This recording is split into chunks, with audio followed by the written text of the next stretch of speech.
What is going on, guys? Bobby and Sam here in sunny Rabat today. It's been raining over the last couple of days, but it's sunny. And we are joined with a very special guest from the Leopard's Foot, a Congo representative, man like Louis. Thank you for joining us here, man. We're going to discuss a big game coming up tomorrow when Nigeria take on Congo in the World Cup qualifier. When Nigeria beat Congo in the playoff final at the World Cup. Yes. Let's get into it, man. Did you actually expect this game to happen, or did you think Cameroon was the favorite? I want to hear you both on that one. I'll go first because on paper, Cameroon's the favorite. We have to be honest. They've been to more World Cups. I think they're more experienced when it comes to international competition. So you always have to put your money on Cameroon. But when you actually look at it, especially after the semi-final game, you have to realize that I think Congo are the stronger team. Very difficult to break down. They weren't holding back. So I think Nigeria have a tough test ahead of themselves on Sunday, compared to, playing the likes of Gabon. And Gabon gave them a good test. By the end of the day, they broke them down and beat them 4-1. But I think Congo is going to be a way harder game for sure. Yeah, bro, I'll be honest as well. I thought my guy in it, Brian Mbeumo, I thought, he was going to come up clutch, bro. But obviously that didn't happen. Congo defended really well and then obviously snatched it in the end. So we're in this predicament now, man, but we'll bring on the challenge, innit? Like, why not? Bring it on. Bring on the challenge, my dog. Mbeumo missed an opportunity. I don't know if you remember it. Yeah, he missed a crazy opportunity. But yeah, if you look at the whole game, I think Congo dominated. I think Congo dominated throughout the game. But also, guys, I wanted to ask you a question.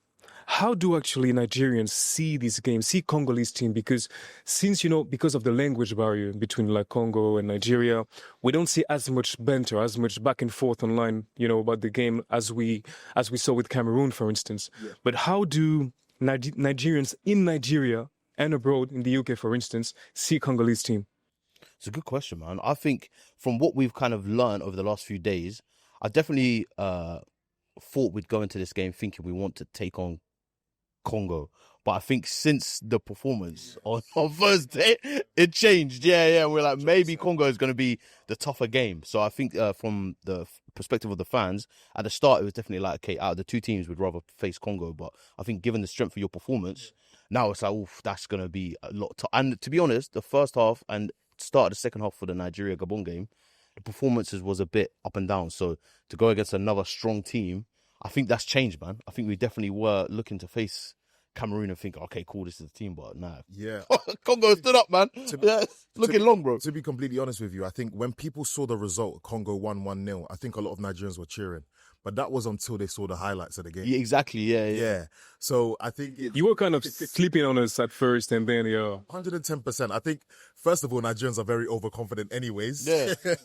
And the way the emotions flip, bro. When very Osimhen missed that chance, that's it. Yeah, but I think, don't get it twisted, I think Nigerians are still confident. But Yeah. now they're a bit cautious now.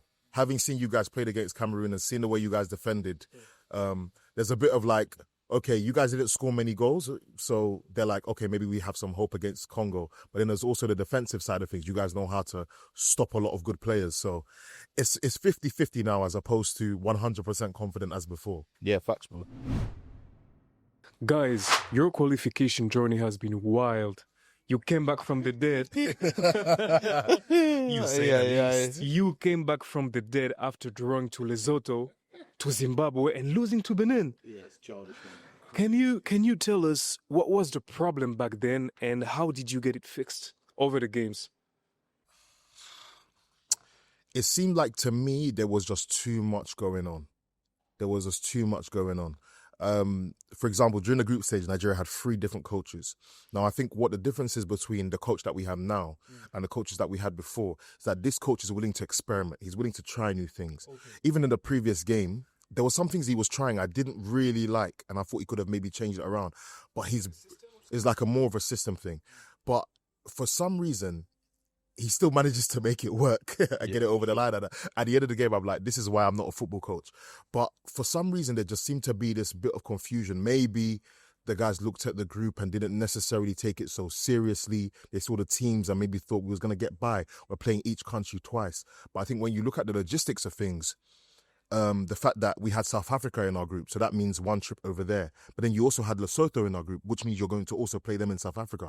And then Zimbabwe were also playing their games in South Africa because they didn't have good enough stadiums to play in Zimbabwe. So it was just, logistically, it wasn't great. But I think there were just so many different dynamics as to why we weren't, as strong as we should have been. But look, we're in this position now. Yeah. We're 2 games away from qualification.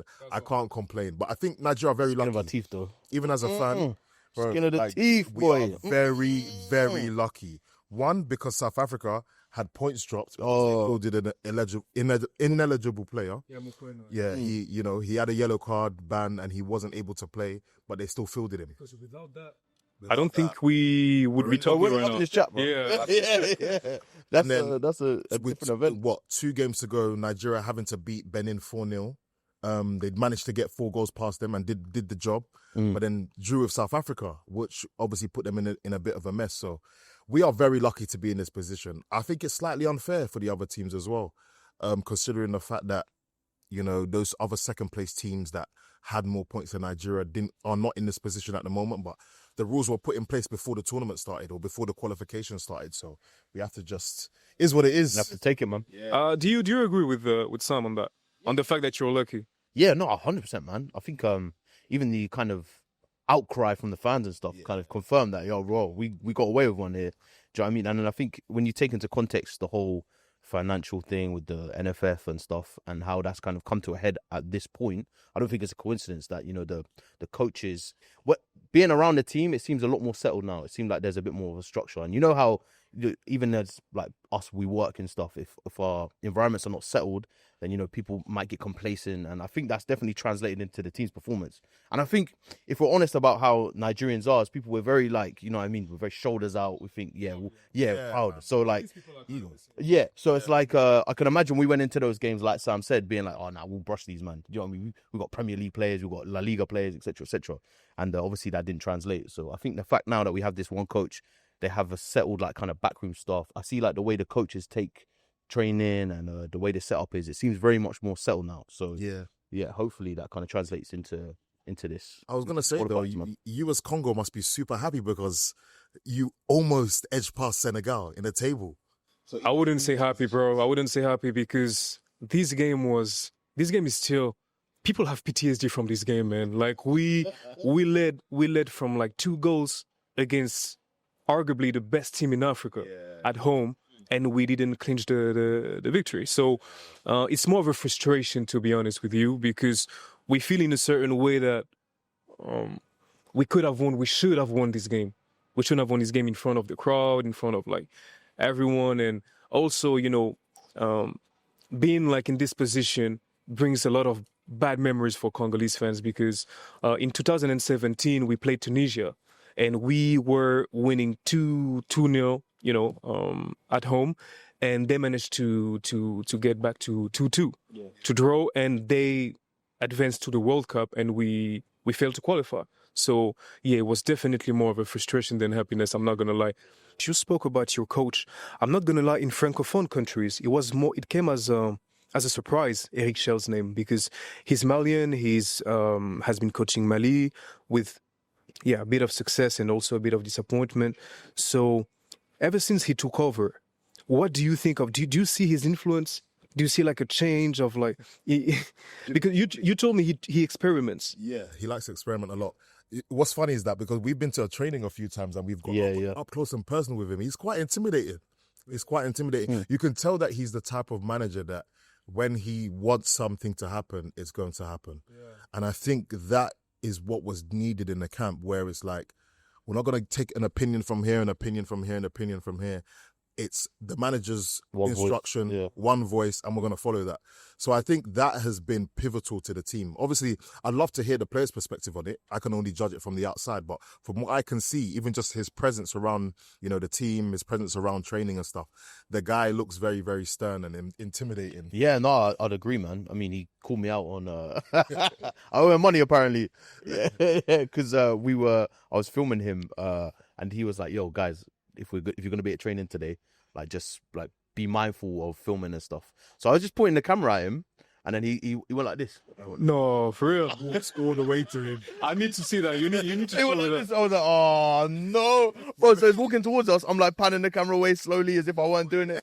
You know, he's a former captain. He used to be a captain maybe he's got this like innate kind of like sense of leadership. Yeah. You know, that maybe your team needed. Yeah. Exactly, man. And it's And one then, of those situations as well where the appointments in terms of coaches for the Nigeria team haven't been great over the years. yeah, I think there's yeah, very unstable. There's different good qualities in each coach, but it's been very shaky and very unstable. Whereas when they took a chance on this guy, I was like, don't really know much about him. I know he did well with the Mali team at the AFCON, etc. So we're just gonna have to take a chance and see what happens. So it looks like it's paying off. He's currently undefeated at the moment. So things seem like it's changing, even though at times on the pitch you might feel like, why are Nigeria playing so well? But he's undefeated. We haven't lost a game under him. So we have to take that into consideration. Because even like you undefeated, but even Gabon's game was kind of like stressful for Nigerian fans because you needed to go to the extra time to clinch the win. So how did you feel about this game? Like watching this game? Well, just to wrap the story, just to put PR on the cool guy, the coach, he did come over and he was like, he laughed about it and he joked about it, and that translates into the team because I think even when we spoke with Osimhen afterwards, he came through like rubbed his shoulders and had a little bit of a joke on him. So it seems like he's built a good atmosphere in that camp. But in regards to the game, going back to what you were saying, Sam, the experiment, I think there was a couple moments where I was like, for example, we had Chukwueze and Lookman kind of playing. It was almost like a diamond formation, and they were kind of playing in the center. We didn't really have much width, and we were like, I was a bit surprised by that. And I think once Gabon figured that out, and they pressed us really well, we couldn't get out as much, and we couldn't play through the lines as much. And I think he didn't maybe shift that until we got the goal, and I think that's why we were kind of struggling a bit in that game. And I think even if you look at the goal was a stroke of luck, wasn't it? So, in terms of the tactics, it was experimental. But this is where I am 50-50 with the manager because that formation frustrated me. But we were the better team in the first half. Yeah. So it's kind of like Yeah. we can't complain because we were actually a better team. The only issue in the first half was that we didn't put away our chances. Yeah. We were wasting chances. And then we finally get the goal. But it's like you're 1-0 up in the 60th minute. There's pressure now. So Gabon capitalized, they found a moment and they scored. The other guy that has been in the team for 10 years is Alex Iwobi. Alex Iwobi, because when we talk about Nigeria, we tend to think a lot about Osimhen and stuff, and it kind of like overshadows some other key players like Iwobi. So how valuable is Iwobi to the team? Because he chose Nigeria very early on, I think at 19 years old or something. Yeah. How valuable is he? Because he's not a stats guy. Yeah. I think you said it, innit? It kind of like he goes under the radar a bit underappreciated in what he does. But I think even when in that period in the first half against Gabon where we were dominating, I think it's because he was making passes that were breaking lines. And then I think the tactical kind of position the coach was trying to do was to get Lookman and Chukwueze in the final third so that they could exploit those spaces. Yeah. And the guy that was making those passes was Iwobi. So I think he's key to the team, man. And he's a great player. I've always rated Iwobi from early. One thing that I'm going to say is that people need to start putting respect on Iwobi's name. Put respect on his name. 90 caps for Nigeria. You got to respect it. 29 years old. At Exactly, 29 years old, 90 caps. The guy is hard working. He chose Nigeria at a time where a lot of it, people that were raised in England weren't choosing. Yeah. to And his peers as well were country. talking. Now, bro, he was the start of a wave. Yeah, exactly. Because not even just looking at the Nigeria team, you have the Iwobi, you have Lookman, you have Bassi raised in the UK, but also looking at the Congo team, for example. Two Nzabi's there, Aaron Wan-Bissaka. He's created a wave of players that are coming home to play for Africa. And We'll have this player that started the wave, and then the others followed around. Yeah, 110%. And I specifically remember when Nigeria went to the World Cup in 2018, it was Iwobi that scored the winning goal that sent us there. Yeah, so Iwobi's been the man. Yeah. He's been the man, and he needs to start putting respect on his name. I agree. I 100% agree. With us, it's kind of like after the 2015 AFCON where we finished third, we got the medal. We got the silver. We got the bronze medal. And then after that, a wave of dual nationals came to the team, starting with Cedric Bakambu, that maybe that plays for Betis. And then the others followed. And as you've mentioned, recently we've had a few players from the UK, who grew up in the UK. The The first was, of course, Yannick Bolasie. Yes. Yeah, the streets Big up remember him, Balassi, yeah? bro. Yeah, come on. Streets. What a ball. He's the king of the streets, man. Honestly, what a guy. Yeah, top guy, man. One of the pioneers for sure. Absolutely. And then, as you also mentioned, we have Twanzebe. We have Twanzebe that plays now alongside our captain Bemba. And as you also said at first, I think our defense is definitely our toughest spot. You know, our biggest asset, because Twanzebe and Bemba are very, like, you know, there's a good chemistry between them. Even though Twanzebe was kind of like injured, he's a lot injured. Like he missed, even in the Premier League, he misses a lot of games through because of injury. But yeah, definitely the defense is our big spot. Tell us about, bro, some players in the Congo team that we should be aware of, that we should be on the lookout for. So of course there's the experimented striker Cedric Bakambu that I told you about. Yeah. But also we're gonna get a player back from suspension that maybe you're not familiar with, Elia Meshak. He plays in Turkey now. He's been, you know, he was born in Congo. He started with Mazembe in Lubumbashi, and then he came to Europe. Pretty much like a few years ago, 6 years ago, if I'm not mistaken, first in Switzerland for Young Boys Bern, and now he's playing in Turkey. He's very, very quick, very pacey, very, you know, he's a winger, very, you know, the kind of winger that likes to take on defenders, and he's got this speed, this tremendous speed, and under our current coach, he's been the player with the most performing stats. The best performing stats in terms of like assists and goal ratio. So I think it can be, he's not going to be the player that Nigerians are the most afraid of, but he can definitely make a difference. So I would say Elia Meshak. Yeah. Predictions for the game, man. I see some goals in that game, man. There's goals galore in this game. I feel it. Yeah. Yeah. I see an open game, to be honest. Because I think it's the way the game will change. I think it's because there's going to be so much at stake. I think if one goal goes in, the other team are going to be so desperate to go for an equalizer. It's going to be intense. I feel like it's going to be intense and open. Yeah. So you think it's going to be? Do you know why? Because Congo's defense is very strong. So I feel like Congo's going to score first. Ooh. I feel like they're That's not what we need to hear, Sam. Bro, and let me finish. Let me land, bro. Let me land. Listen, I think Congo are going to score first, but the Super Eagles by the 90th minute will find a way to win. Okay. So I'm going to make it dramatic. I'm going 2-1. I think it's going to be difficult. I think it's going to be physical, challenging. But I think as time goes on, because Nigeria have better depth, in my opinion, they will see it over the line. Okay, so 2-1 for Nigeria. 2-1. What about you, Bob? I'll go 3-2. 3-2 Nigeria. And I'll go 3-2 Congo. Yeah. You have to back your guys. Man, like... Do you want to add something, guys, for a message or to the Congolese fans, that are watching this interview? Bonjour. Bonjour. My fellow Congolese brothers and sisters. Sunday is going to be a tough game. I respect Congo. I love the food. I love the music. But Sunday is football and we're down to business. There's no love on Sunday. And Nigeria need to play at the World Cup. So bring your best, because Nigeria's going to bring their best. All the best. Good luck. So you done it perfect. Yeah, perfect, bro. Bobby. No, bro, there's nothing more I can say. Manny, if you're watching, yeah, it's game over for you, my friend. I'm sorry.